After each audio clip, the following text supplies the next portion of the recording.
Special applications and considerations for impulse lines, adaptive engineering for challenging process conditions. Steam service, condensate control and thermal protection. Impulse lines and steam measurement must be configured to prevent steam from reaching the instrument directly.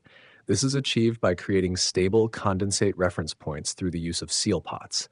These pots must be installed with equal elevation for differential pressure measurements and connected to the instrument with sloped impulse lines to ensure a consistent and reliable pressure reference. In cold climates, winterization through tracing and insulation is mandatory to prevent freezing and ensure measurement continuity. Oxygen service, cleanliness and material discipline. In oxygen-enriched systems, all impulse line components must meet stringent oxygen service cleanliness and compatibility requirements. This includes ensuring the removal of hydrocarbon contaminants, avoiding reactive metals, and maintaining a leak-tight system under elevated pressures. Special attention must be paid to identifying oxygen service during design to prevent unsafe material substitutions. Hydrogen fluoride service, alloy selection, and leak prevention. HF service demands specific material choices due to its aggressive corrosion behavior. Monel alloys are preferred for tubing, valves, and fittings, while cold working must be minimized to reduce the risk of stress cracking. Tubing must be bent using large radii to limit deformation, and all compression joints must be verified for tightness before introducing HF to prevent irreversible damage due to fluoride formation. If there is uncertainty in material compatibility, alternate measurement technologies or isolation via diaphragm seals should be considered. High pour point and hydrate forming fluids, preventing solidification. For fluids that solidify under ambient conditions or form hydrates at low temperatures, impulse lines must be protected through heating, insulation, or isolation. Methods include diaphragm seals, liquid seals, or purging. These strategies must be selected to ensure that blockages do not develop and that pressure transmission remains responsive. Suspended solids, blockage prevention by geometry and seals.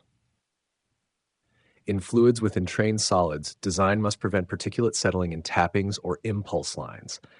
Downward sloping lines at approximately 45 degrees can reduce sediment buildup, while the use of liquid seals or continuous purging may be required for more severe fouling risk. Compact self-cleaning sensor technologies should be considered where physical cleaning is difficult or hazardous. Fouling and waxy service, seal isolation, and self-cleaning designs. Impulse lines in fouling-prone surfaces are at constant risk of blockage. In such cases, traditional tubing is often unsuitable. Instruments with extended or remote diaphragm seals are better suited, with provisions for periodic flushing or purging. For unstable liquids like vacuum flash cracked residue (VFCR), external purging is often mandatory to prevent coke formation within measurement pathways. Low-range gas measurements, eliminating liquid slugs. When measuring low-pressure gas flows, even small volumes of condensate can cause major signal distortion. Standard impulse tubing often lacks adequate self-draining capability. To mitigate this, installations should minimize line length, increase tubing diameter, apply heat tracing to maintain vapor phase, or in some cases use dual pressure transmitters and subtract their outputs. Slope tubing and close-coupled mounting are particularly critical in vapor service to avoid slug interference. Low-temperature service, evaporation management and expansion compensation. Cryogenic or subambient service lines can cause process fluids to evaporate in the impulse lines. This leads to loss of signal stability unless managed with intentional self-purging designs. In some cases, heating may be required to assist vaporization and preserve impulse integrity. Thermal expansion loops must be incorporated to absorb movement and prevent structural stress on fittings and instruments. Very toxic service, containment by design. In highly toxic applications, impulse lines must support safe displacement of hazardous fluids using mobile seal liquid refill systems. Direct venting and draining must be avoided. Vents and drains must be hard piped to flare or sealed containment systems. Interlocking manifolds, extended vent tubing, and filling connectors for flushing are critical for ensuring safe maintenance and regulatory compliance. Sour and wet H2S service, compliance with corrosion standards.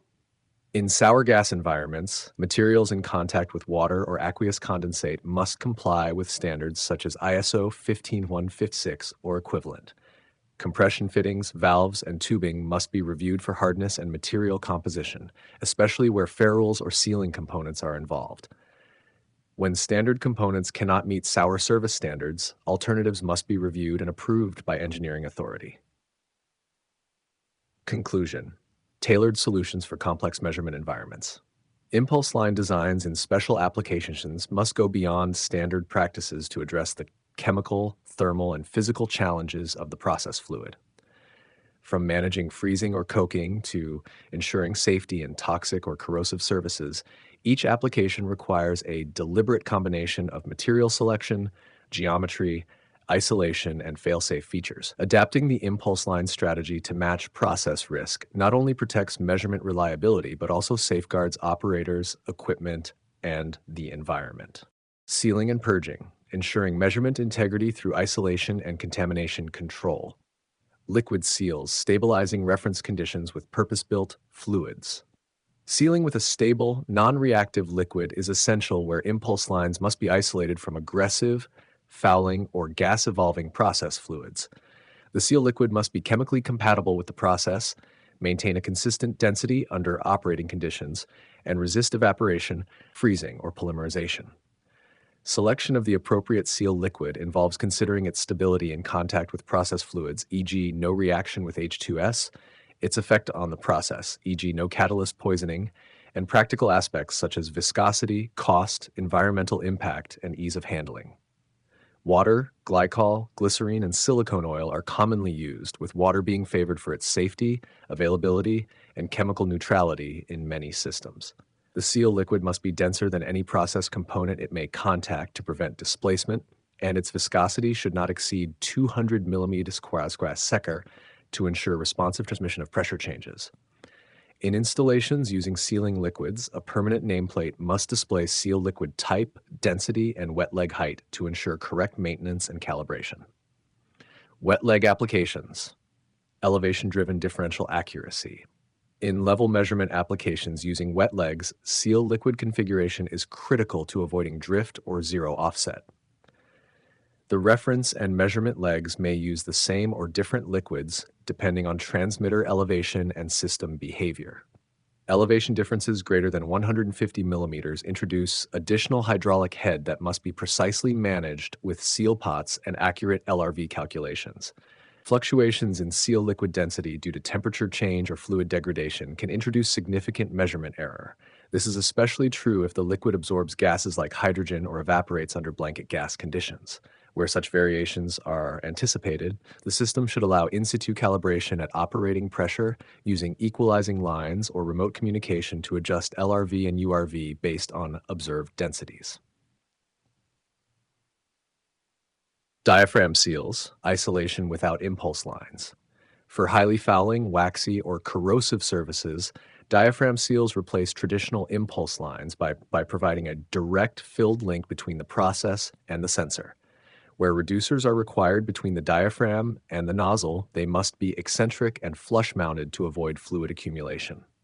In applications where diaphragm seals are selected specifically to eliminate plugging, equalizing lines must not be used. Only vent or purge ports are allowed. In less severe conditions, equalizing lines may be added to enable calibration under operating pressure. Flush rings or orifice flange combinations can facilitate flushing or chemical injection around the diaphragm face. All such installations must be coordinated between mechanical and instrument engineering to ensure leak integrity and accessibility. External purging. Active protection for obstructed or reactive surfaces.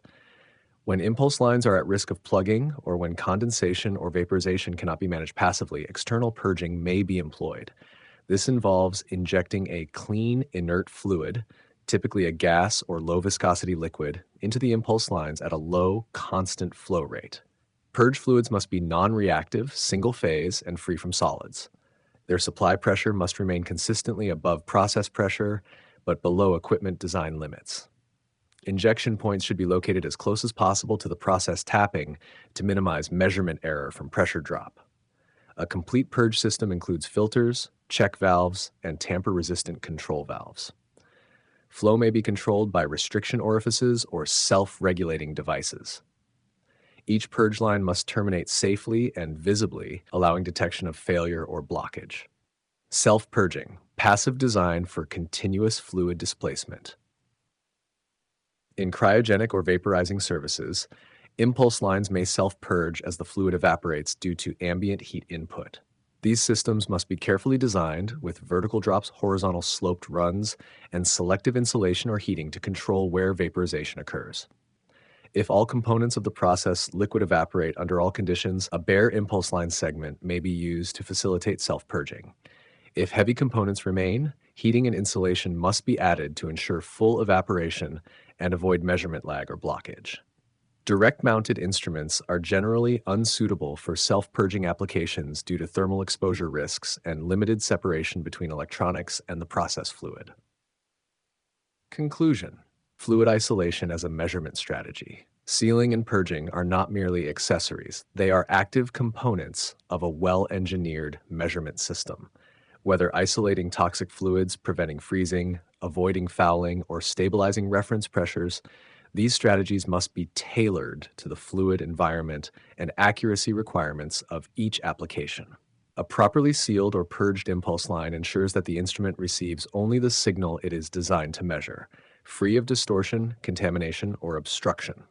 Liquid seals and wet leg level measurement, precision through hydrostatic control. Wet leg configuration, stabilizing reference pressure in level measurement. In differential pressure level measurement applications, wet leg systems are used to maintain a constant hydraulic reference by filling one or both impulse lines with a stable liquid. This configuration is particularly critical when the transmitter is mounted below the lower nozzle, as the fluid column above the sensor must remain constant to ensure zero stability and accurate level indication. The selection of the appropriate hookup depends on transmitter elevation, process fluid properties, and whether the same or different seal liquids are used in each leg. If the transmitter is mounted close to the lower nozzle, less than 150 millimeters, changes in the reference leg have a dominant effect on the lower range value, LRV. For larger elevation differences, both the reference and measurement leg fluids influence accuracy, and seal liquid consistency becomes essential.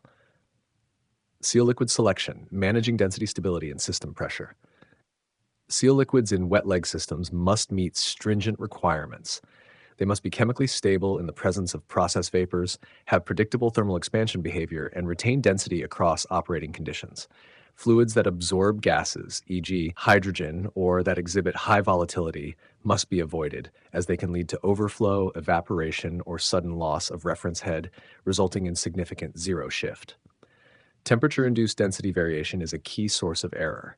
For sensitive applications, trace heating and insulation may be used to maintain the seal liquid at a stable temperature, reducing density drift and preserving measurement accuracy. Calibration flexibility, supporting in situ zero and span adjustments. Wet leg systems may be designed to allow in situ calibration at actual operating pressure using equalizing lines and controlled filling arrangements. This is particularly important when process vapors exert a significant pressure contribution, as calibration at atmospheric pressure would introduce substantial error. Systems that support in situ calibration typically include a seal pot, a full-height equalizing line between the upper and lower nozzles, and a manifold with isolate and equalize valves.